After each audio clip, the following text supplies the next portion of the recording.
Na-apprehend natin doon ng motor na sa side road, illegal parking po. At kinukumprin yung mga tao natin na accidental na wala siyang madaanan. Ngayon, wala siyang napakita ng driver license at binigay lang sa akin ng student permit. Okay lang na sana na meron siyang plaka or sa kasama niya na for the consideration na meron siyang lisensya. Yun ang titikitan natin kaysa ma-impound po yung motor niya. As consideration? Yes po, sir. Alright. So yun, thank you so much po, Officer Libre. May lisensya na anak. Tatay ko na po kasi sir, ngayon ko lang po yun. Tatay mo? May lisensya siya? Wala, nasa bahay po eh. Saan siya? Nabalitis po po. Ako malayo. Mga kaibigan mo, maghanap ka lang. Tulungan mo.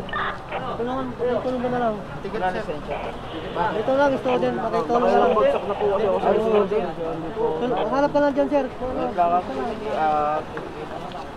Kaya na may plaka eh. Wala pa siyang plaka eh. Hanap ka muna, sir. Meron na wala. Ipatawag ko na ang tawag niya para magbilangan na yun. Ito bigyan kitang 5 minutes. Pag wala siyang, hindi ka nakahanap ng driver license, pasensya na tayo, sir, at trabaho lang po. Impound na yung motor mo.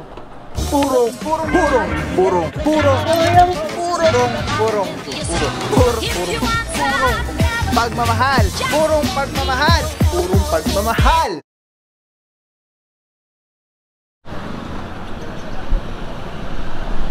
What is up, guys? Papa here, purong pagmamahal, mga puro.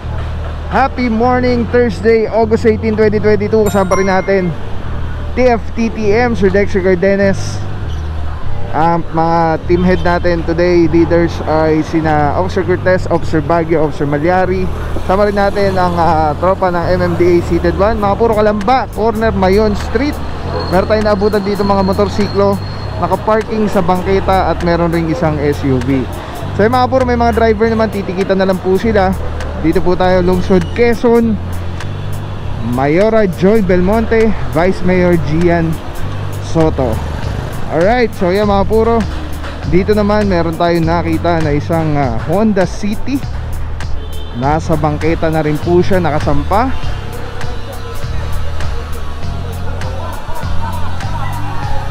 Malinis, maluwag ang kalsada, pero ito po ay kino-complain. Mga puro, Sir Cortez, morning bossing. Dito naman mga puro, Kadig Street. Mostly puro motorsiklo na nakikita natin dito na tinitikitan. Isa sa bangketa, ito dalawa, tatlo. So ginawa nila itong parking space ng establishment. Dito naman puro motor din po, isa, dalawa, tatlo. May mga driver naman, so titikitan na lang po sila. 5-7-7.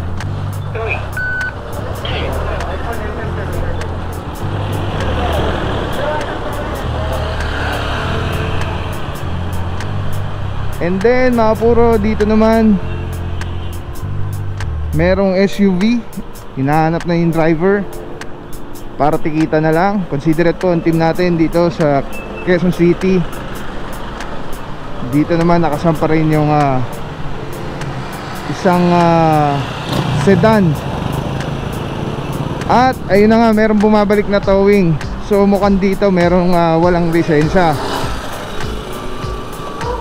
Pagka po kasi walang driver or walang license or walang magpapatiket, no choice tayo kundi ito, subject ko rin pa yung kala motorsiklo or sasakyan. Kaya natubos ngayon yan, sir? Titiyo na lang po, sir. Ay, po. Wala pong price. Legal parking. Ano ba illegal parking? Anong barangay ito, pre?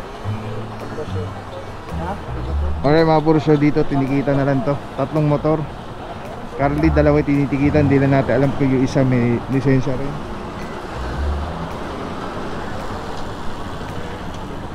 Mga puro, tuloy lang tayo, di pa natin alam kung saan yung ruta ng operation natin today. Pero ganun pa rin, obstruction yung main natin, objective natin. Clear the roads, lalo na bumalik na yung face to face classes.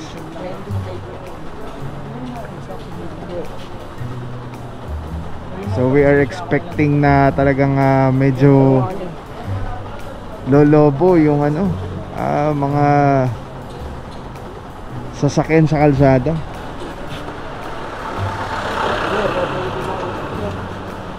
Ay, mukhang walang license si bossing pala. Meron ka na hanap? Oo, hanap ka ng lisensya para di ma-impound to. Kasi student ka pa eh, di pideticatean yan siya. Hanap ka na yan sir. Consideration ko na ibang lisensya na lang. House authorization na ikaw na magbayad. Pasensya sir, wala na magagawa sir. Kasi student, di pideticatean yan. Kung meron ka pang plaka, pwede namin plaka na lang. So wala lahat sir eh. Maghanap ka lang sir, baka meron pa din sir. Para di ma-impound ko. Kaya naman pag ma-impound ko.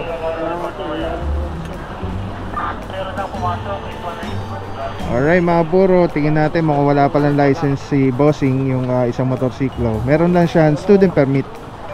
So as consideration na binibigay ng team natin, kung may kamag-anak, kaibigan si bossing na willing magpatiket para sa kanya, yun na lang yung consideration na ibibigay natin. Pero pag wala po, wala, matutow po ito.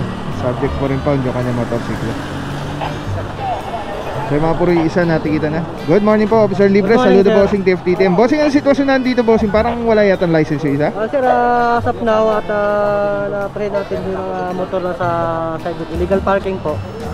At kinukumpling yung mga tao natin na accidental na wala sa madaanan. Ngayon, wala siyang napakita ng driver license at binigay lang sa akin ng student permit. Okay lang na sana na meron siyang plaka or sa kasama niya na for that consideration na meron siyang lisensya. Yun ang titikita natin kaysa ma-impound po yung motor niya. As consideration? Yes po sir. Alright. So yun, thank you so much po, Officer Libre. May lisensya na anak. Tatay ko na po kasi po, ngayon ko lang po meron. Tatay mo, may lisensya siya. Wala, nasa bahay po eh. Saan siya? Nabalitis po po. Ako malayo. Mga kaibigan mo, maghanap ka lang. Tulungan mo. Tulungan mo na lang. Ticket na lisensya. Ito lang, student. Pakitulong na lang. Bagsak na po kasi ako sa student. Hanap ka lang dyan, sir. Plaka po. May plaka eh. Wala pa siyang plaka eh. Hanap ka muna, sir. Meron, wala. Ipatawa ko na ang tawin niya para magbilangan eh. Ito bigyan kitang 5 minutes. Pag wala siyang, hindi ka nakahanap ng driver license, pasensya na tayo sir at trabaho lang po. Impound na yung motor mo. Alright, grabe yung consideration binibigay natin mga puro. Kung meron siya kamag-anak, kaibigan na willing mag-volunteer para sa kanya, magpa-ticket. Ticket sir. Wala pa po sa akin. Pero patanggalin yung mga motor ha. Magpa-ticket, titikita na lang. And then, isa pang consideration binibigay natin is kung gusto niya mag-voluntary, magbaklas ng plaka para yun na lang yung tutubusin niya sa Quezon City Hall. Kaya lang wala rin po siyang plaka, kaya wala po tayong magagawa. Kundi ma-impound siya, ibinigyan nga po siya ng 5 minutes. Kaya mga puro, ang complaint nga po dito ay wala na madaanan. Kung mapansin nyo, simula sa kantong gandulo nakita natin, puro lahat sila nakaparking sa bangketa. So yung concern na nagreklamo dito po, yung wala na madaanan pagka sila ay lalakad. Di ba bossing? Shoutout. Shoutout, morning Officer Bandola, Officer Cortez, Officer Tianyo. Saludo mga boss. Sayang, hindi mababa lang. Huwag mo nang basin ng penalty. Asa magkano yung tubusin sir? Kasi tingin lang po siya sa Kalayan K3 ng DPO student po. Huwag nyo ng passenger yung 5 araw para ikaw tumaas yung penalty mo. Dapat Lunes, Martes, tubusin mo na agad. Wala naman ako. Sabado Linggo, wala tayong opisina. Alright, yan mga puro, no? Info lang sa lahat. Dito po sa Quezon City, meron po tayong City Ordinance SB 1444. We are allowed deputize or confiscate driver's license. Bibigyan po kayo na over ticket pagka po kayo nag-violate. Meron kayong na-commit na violation dito sa Quezon City. Tapos yun po ay magsiserve as your temporary license for 5 working days. After 5 working days, meron na po yung penalty. Kaya wag nyo pong palagpasin ng 5 working days. Dahil it will become expired na rin pagka after 5 working days nahuli na naman kayo. So pagka ganun nangyari, expired yung ticket nyo, magiging kaso na is driving without license. So mas medyo mabigat na yon. So mga puro, settlement po niyan Kalayaan Gate 3, Dipos Building. Sa OVR office, dito tinitikita na rin ni Officer De La Rama. Doon naman ni Officer Maure. Ganda ng sakyan ni Bossing. Dito may nataw tayo isang L300. So yan, isettle po doon sa Quezon City, Quezon City Hall, Dipos Building. At ang OVR ticket po ay ino-honor naman po yan within whole Metro Manila. So huwag lang mga probinsya. Grabe lahat, as in mga puro, lahat po sila nasa bangketa. Ito puro nasa bangketa rin po. Kotse, dalawang sedan. Ayun po ang reklamo. Yung pagpapark nila sa bangketa. Alright, again, big shoutout sa ating mga team leaders for today. Officer Cortez, Officer Baguio, and Officer Malyari. At tuloy-tuloy lang tayo. Paglilinis, pagsaayos, lungsod ng Quezon. Lungsod Quezon, Bulusan, Corner Calamba Street.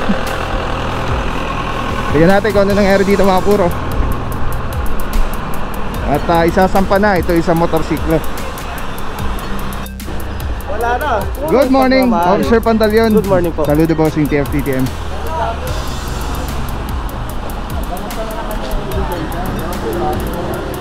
Ano yung mga gamit sa...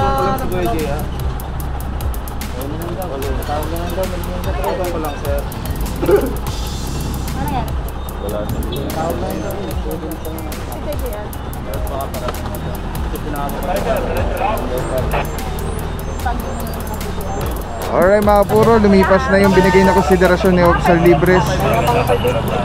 At wala na tayong magagawa.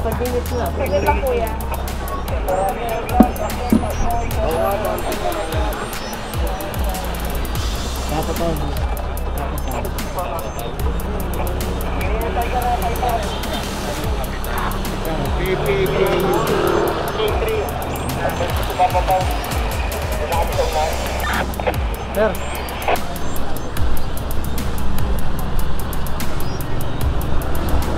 Puro magmamahal, mga puro gusto nyo ba ng carrot sticker katulad na ito? Punta lang kayo dito sa Telesin Philippines, hanapin nyo si Ate Erica. Bumili kayo ng kahit na ano, kahit magkano, bibigyan kayo ng sticker. Kung wala naman kayo bibili, pakita nyo lang na naka-like at naka-follow kayo sa FB page ni Telesin Philippines. Ito yung FB page nila. Tapos bibigyan kayo ni Ate Erica ng stickers. Pasya lang kayo dito. Nagkakatiwalaan natin. Laging accessories. GoPro, kahit ano pa yung camera mo, kahit cellphone yan, nag-vlog ka, gusto mo mag-vlog, live selling and all. Telesin Philippines ang kung kailangan nyo, huwag na kayong manap ng iba. Meron din po tayong Shopee and Lazada store. Discount dyan, gamitin nyo lang yung voucher Telepaw. Yan. So thank you so much, Boss Harold, Telesin Philippines. Let's go!